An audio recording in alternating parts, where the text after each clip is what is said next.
"You trust me, babe, right?" my husband coaxed as his parents slid a contract over, demanding everything I owned. I smiled calmly. "Then you won't mind what I've prepared." That's when my lawyer walked in. I met Oliver 6 years ago in Chicago. At the time, I was in my late 20s, completely focused on my career, and I'd worked tirelessly to get where I was. Real estate was my specialty. I flipped houses, made savvy investments, and built a comfortable life for myself. Nothing ostentatious, but it was solid, secure. Oliver, on the other hand, gave every impression of coming from wealth. At least that's what I believed. He had the poise, the self-assurance, the refined tastes. He never really talked about money, but he always wore the best suits, showed off the newest gadgets, indulged in high-end everything. His parents, Thomas and Victoria, were cut from the same cloth. They carried themselves with that old money posture, as if they were inherently above everyone else. Their home was immense, laden with antique furnishings and grand ancestral portraits, projecting an image of wealth at every turn. But I wasn't some naive, starry-eyed woman. I'd met wealthy people before, worked with them constantly even. Something about Oliver's family just felt off. Thomas and Victoria would drop casual remarks like, "You're so fortunate to be joining our family," and "A woman like you must be overjoyed by the security we can offer." I should have questioned why they assumed I was desperate for stability. Oliver himself would occasionally set off alarm bells. He'd borrow money and then conveniently forget to repay it. Once, he suggested I put my name on a property he wanted to purchase, claiming it was better for tax reasons. I shut that down immediately. Still, I brushed aside these warning signs. I convinced myself it was no big deal, until that night they made their move. Oliver and I had been married for 2 years when his parents invited us to dinner at their estate. It wasn't unusual. They relished extravagant family gatherings, complete with costly wine and endless discussions about legacy and tradition. But that night, the atmosphere was different. From the moment we sat down, a tension hung in the air. Oliver looked animated, his mother glowing with anticipation, and his father, typically impassive, wore a satisfied expression. Midway through the meal, Thomas cleared his throat and brandished a stack of papers, placing it before me like a prized offering. "We've been thinking about the future," Victoria said in a tone that was warm, bordering on motherly. "About what's best for our family." I glanced at Oliver, who was closely observing my reaction. "We need to guarantee stability," Thomas added, nudging a pen toward me. "This contract allows us to pool our resources, one united financial entity, working in harmony." I picked up the first page and scanned it. They wanted me to transfer literally everything: my savings, investments, real estate assets, and even personal checking accounts, into a family trust, squarely under their control. My gut twisted. "It's just a formality, babe," Oliver said smoothly, as if this were the most natural thing in the world. He flashed a confident smile. "You trust me, don't you?" Something in me snapped. I leaned back in my chair, took a calming breath, and smiled. "Then you'll love what's in my safe deposit box." Silence descended over the room. Oliver's grin faltered. Victoria's knuckles whitened around her wine glass. Thomas's jaw clenched. Their collective arrogance began to crumble. They had counted on my shock, or maybe even flattery. They hadn't expected defiance. "What's in the box?" Oliver asked, his voice tight. "Oh, just some paperwork," I said casually, shrugging. "Certain documents. A little something I prepared before we got married. For protection." The stillness in the room grew dense, and then, as though it had been orchestrated, the butler entered. "Ma'am," he said, "your lawyer is here." I wish I could have recorded their expressions. Oliver turned pale. Victoria wore the look of someone forced to swallow a lemon. As for Thomas, he simply stared at me, tightening his grip on the contract. A moment later, Helen, my lawyer, walked in. "Good evening," she greeted us, setting her briefcase on the table. "I'm told there's a contract my client is supposed to sign." Victoria was the first to regain her composure. "This is a private family matter," she snapped. "No need for lawyers." Helen ignored her, flipping through the pages of the contract, skimming each section. Then she gave a small laugh. "Wow," she said, shaking her head. "This is blatant financial manipulation." Oliver shuffled uncomfortably. "It's not like that," he began, but Helen cut him off. "Actually, it is," she said firmly, looking in my direction. "If you signed this, they'd have total authority over your holdings. They could drain your bank accounts, sell your assets, and you'd be powerless to stop it." Victoria's face flushed. "It's about trust," she argued, her tone saccharine. "Right," Helen replied flatly. "That would explain why the contract states that they have full withdrawal rights, power to sell properties, and make every major financial decision, while my client can't access her money without their blessing." She turned to me, smiling wryly.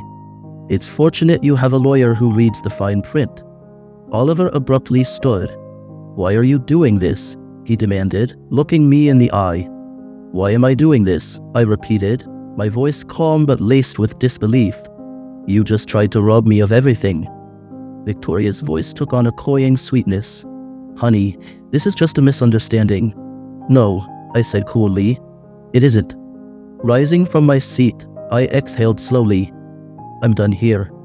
As I stood to leave, Oliver clamped a hand around my wrist, firm enough to convey a threat. His smirk was gone, replaced by an icy stare. "Don't do this," he hissed under his breath. "You really don't want to make enemies in this family." "Enemies?" I repeated, yanking my hand free. I looked him in the eye. "That's exactly what you've made me." Victoria abruptly shifted tactics. She let out a shaky laugh and placed a hand over her chest, dramatic as a soap opera star. "Darling, you're blowing this out of proportion. This is all just a big mix-up." I stayed silent. She persisted. "We only wanted to keep you safe. This world can be so treacherous. Money slips through your fingers in an instant, and we wanted to protect you, to protect us all." "Safe?" I asked. "Safe from what exactly?" "Myself." Helen folded her arms. "If that were true, why did you structure the trust so that my client had no control over her own money?" Thomas sighed audibly, like he was losing patience. Fixing a steely glare first on his wife, then on Oliver, he said, "This has become unnecessary. Let's proceed like adults." I nearly laughed. "Like adults," I echoed. "You mean the sort of adults who try to swindle their own family?" His expression darkened, but I refused to be cowed. Their desperation was plain as day. They were convinced I'd be too rattled and emotional to think logically. They had badly underestimated me. That's when Victoria dropped her next bombshell. "I suppose," she began with an exasperated sigh, "this means you have no interest in the inheritance either." My head swiveled toward her. "Inheritance?" Oliver shot his mother a warning look, but she pressed on. "Oh," she said lightly. "Did Oliver neglect to mention his grandfather's estate in Rhode Island? The true family fortune?" I felt Helen's gaze flick to me. We were both realizing the same thing. Their scheme wasn't just about my finances. "The estate is in probate," Victoria continued, "and soon will obtain full control. But if you're going to be so difficult..." She trailed off, letting the implication dangle. She was toying with me, holding up this carrot, expecting me to jump at the promise of more wealth. But all I saw was a disturbing pattern, a family skilled in taking what never belonged to them. And Oliver. He'd known all along but hadn't shared a word with me. I turned to him. "Were you ever going to say anything?" He raked a hand through his hair. "I was waiting for the right time, all right? When things lined up better." "Better for who?" He said nothing, because we both knew the truth. He would never have told me if it hadn't been forced out into the open. We left that night without a goodbye. In the car, Helen massaged her temples, sighing. "You realize what's happening, don't you?" "Yeah," I murmured. "They're not just after my money." "Exactly." She tapped her fingers against the side of her briefcase. "If the Rhode Island estate is as large as they claim, they'll do whatever it takes to stay in control." I stared out the window, wheels turning in my mind. What do you think the odds are that Oliver's in debt? Helen shot me a pointed glance. You believe he's hiding something? I'm sure of it. In retrospect, it all made sense. The flashy lifestyle, designer clothes, the way he bragged about money but rarely paid the bills himself. If he was drowning in debts, then the trust scheme wasn't just about controlling me, it was his Hail Mary. The next morning, I did what I should have done ages ago. I hired a private investigator. I wanted details on everything, his credit, debts, past dealings, all of it. And what came back was even worse than I'd imagined. Oliver was in massive debt, maxed out credit cards, personal loans, and even a business loan he'd secretly taken out in my name. Enraged, I confronted him that very evening. How long have you been stealing from me? Oliver blinked. What are you talking about? I hurled the evidence at him. You took out a loan using my name. You've been swimming in debt lying to me, and you expected me to sign over everything so you could fix your own problems? For once, he didn't bother refuting it. Instead, he did something more appalling. He laughed, a bitter, hollow laugh. You were always so careful, he sneered. I thought eventually you'd understand the bigger picture, that we needed to be practical about our future. But you just don't get it, do you? My heart pounded. So you planned this all along? He looked at me, his face inscrutable. You have no idea what you've started. I took a step away, adrenaline coursing through my veins. Are you threatening me? He didn't reply. He just gave me one cold glare, grabbed his coat, and slammed the door on his way out. I stood there, fists clenched, more furious than afraid. If he believed it was over, he couldn't have been more wrong. After he left, I barely slept. The puzzle pieces clicked into place. Every suspicious act, every lie, every subtle maneuver designed to pave the way for their grand con. By morning, my phone buzzed, and I answered to find Helen on the other end. You need to come to my office immediately, she said, tension coloring her voice. I didn't waste time asking why. When I arrived, she was waiting with a file on her desk. You're not going to like this, she warned, pushing it my way. I flipped it open, and my stomach dropped. There was another woman. Actually, two. Simone and Nicole. Oliver was lying about a lot more than money, Helen said quietly. She turned to two photos of these women, both breathtaking, both younger than me. Simone was with him 2 years ago, Helen explained.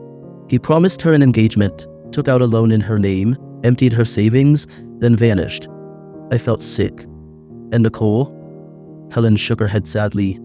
Nicole was last year's target, same MO, but he never ended things properly. He's still involved with her, engaged in fact. It took a few seconds to absorb that. He's engaged? My voice sounded distant to my own ears. Helen nodded. He proposed to Nicole. He told her they'd be married in 6 weeks. My mouth went dry. So he was a married man, my husband, betrothed to someone else, all the while conning both of us. Then I realized something else, that Rhode Island inheritance his parents were so fixated on. Oliver needed to be married to unlock it. That explained his desperation to keep me legally bound, and also why he was lining up a replacement for me. This wasn't just about siphoning off my money, it was part of a bigger, twisted plan. I knew I had to speak to Nicole. Helen arranged a discreet meeting at a cafe the following afternoon. The moment Nicole arrived, I felt a pang of sympathy. She radiated happiness, naive and excited about her upcoming marriage. She had no clue that she was engaged to a fraudster. I introduced myself, and as soon as I said Oliver's name, her eyes flashed with suspicion. How do you know him? She asked warily.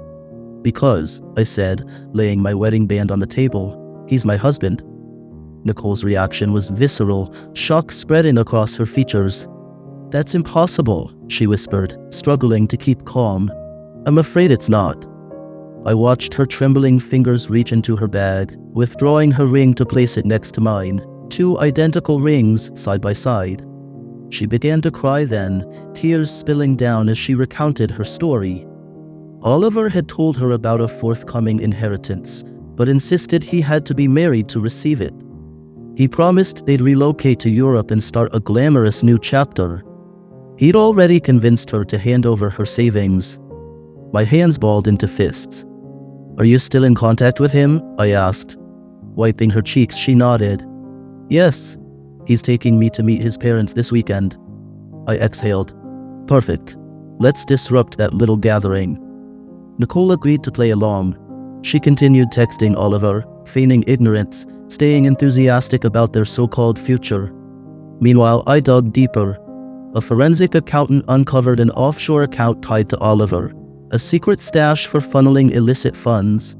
The debt I discovered was just scratching the surface. I also investigated his parents. That Rhode Island property? They had no legal rights to it yet. The probate process was tangled. They needed a stable heir with a valid marriage to gain full control. Oliver was that pawn, but now I had ammunition to destroy the entire operation. The evening of the grand family dinner arrived quickly. Oliver was under the impression he'd be introducing his darling, unknowing fiancée to his gracious, doting parents. Instead, he was in for the shock of his life. Nicole and I arrived together. I walked in first, finding Thomas and Victoria already at the lavish dining table, sipping wine as if they were presiding over some royal banquet. Victoria's expression soured the instant she saw me. "What are you doing here?" she demanded. I smiled serenely. "You really think I'd miss a family affair?" Right on cue, Oliver stepped in, hand on Nicole's arm. He froze mid-step, the color draining from his face as he recognized me, and then Nicole beside me. I watched panic flicker in his eyes. "Babe," he said to Nicole, struggling for composure. Why is she here?" Nicole crossed her arms. "You tell me." A heavy pause. Victoria stood abruptly. "This is absurd. I will not have this spectacle at my dinner table." I chuckled. "Oh, I think you should pay very close attention." I glanced toward Helen, who stood waiting by the doorway. "Would you like to begin?" Helen stepped forward, opening a folder. "Let's start with the fraud," she declared. "Then we'll get to the matter of bigamy." The room erupted. Victoria let out a horrified gasp. Thomas slammed his glass so hard wine splashed everywhere. Nicole hurled her engagement ring at Oliver, and Oliver himself just stared, brimming with hatred in my direction. He grasped that the careful facade was done, the scam exposed. Yet an even heavier silence arrived, one charged with impending disaster. Oliver stayed rooted, gripping the table edge until his knuckles whitened. His mother's face contorted in rage and shock, her lips moving as though she yearned to scream. His father stared blankly, the ramifications of their schemes settling like a boulder on his shoulders. "Fraud?" Victoria spat, finding her voice again. "Where did you find these absurd accusations?" Helen calmly laid a thick file on the table. "The evidence is all here. Bank statements, loan forms, forged signatures, and, oh yes, proof that Oliver secured a business loan using his wife's name without her consent. That alone is a felony." Oliver jolted as though struck, but Victoria pounded the table. "This is a private family matter." "No," I said firmly. "It stopped being family business the second you tried to rob me. Now it's a legal matter." Nicole chimed in, voice trembling with anger. "And what about the bigamy, Oliver?" "Because last I checked, I was engaged to a single man, not someone's lying, married con artist." Oliver slowly got to his feet, the chair legs scraping. "Nicole," he began in a subdued, persuasive tone. "I can explain." She laughed bitterly. "Please, do tell." He gulped, eyes darting around as if searching for an emergency exit. "Yes, I was involved with you while still technically married," he admitted. "But it wasn't what you think. My marriage to her was done a long time ago." He gestured in my direction without actually looking at me. "We were just drawing out the final details." I let out a derisive snort. "You were so done with me that you tried to maneuver me into signing away my entire net worth? Sounds pretty active to me." Nicole faced him, eyes narrowed to slits. "Everything you said, was it all a lie?" She paused, voice quivering. All the plans, the dreams, the wedding, everything? For a split second, an unidentifiable emotion flickered across Oliver's face. Maybe regret, maybe panic. I meant it, he said. I wanted that future with you, Nicole. While you were still married, she shot back, voice thick with scorn. He had no comeback. Seething, Victoria swung her glare to me. You orchestrated this entire ambush. You're trying to ruin us. I actually laughed out loud. Ruin you? I repeated. You did that to yourselves. I just lined up the evidence. Oliver had been too quiet for too long. Suddenly he exploded. You think you've won? His words sliced through the air, low and threatening. Everyone swiveled to face him. He aimed his fury at me. You act innocent, but you've loved having the upper hand all along. You relished holding the purse strings, making me come begging for money. I raised my eyebrows. Funny way of describing me safeguarding my finances from a chronic liar. His face tightened. You never gave me your trust. You never gave me any reason to, I countered. He slammed his fist onto the table, rattling the silverware. I was your husband. You were supposed to stand by me, not betray me like this. Nicole backed away a step, shaken by his outburst. Victoria looked mortified. For the first time that night, Thomas opened his mouth. Sit down, he demanded in a low, commanding tone. Oliver inhaled, nostrils flaring, but eventually lowered himself back into the chair. Helen cleared her throat, flipping methodically through her papers. Since tempers are flaring, she said, let me be concise. She held up one page. First, Nicole has already reported the money you swindled from her. That's one charge. Fraud. Oliver's fists clenched. Second, Helen continued, the forged signatures for that business loan you took out in your wife's name have also been recorded. That's another criminal charge. Victoria's mouth fell open. You involved the police? I nodded, eyes on Oliver. You really thought I'd just let you walk away scot-free? His hands trembled. Helen went on, unaffected.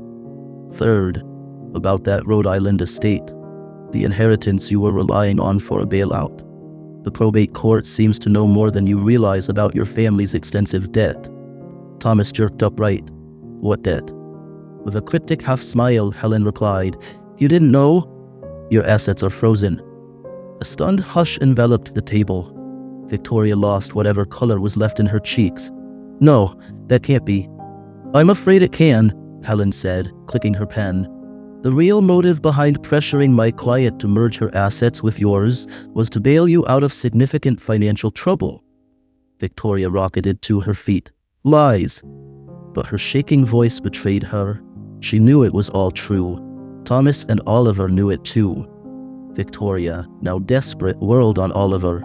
You fool, she hissed. All you had to do was secure this arrangement. Now we're finished. He grimaced. Don't pin this solely on me. This was your plan too. You were supposed to execute it, she spat back. Thomas massaged his temples, looking as if he'd aged a decade in under an hour. Nicole glared at Oliver, trembling. I want him in handcuffs, she declared. Don't worry, I told her. It's happening. Oliver whipped his head around to face me. You wouldn't. I met his gaze without flinching. Watch me. And that's when sirens flared outside. Oliver was taken away that night, charged with fraud, identity theft, and bigamy, plenty to keep him behind bars. His parents? Their precious estate fell into foreclosure within months. Nicole and I met for drinks the following day, clinking our glasses to celebrate. Some people say revenge is pointless, that it doesn't solve anything. But for us, putting them all on blast was absolutely worth it. Because sometimes, when people try to crush you, the most satisfying victory is to make sure their downfall is even greater.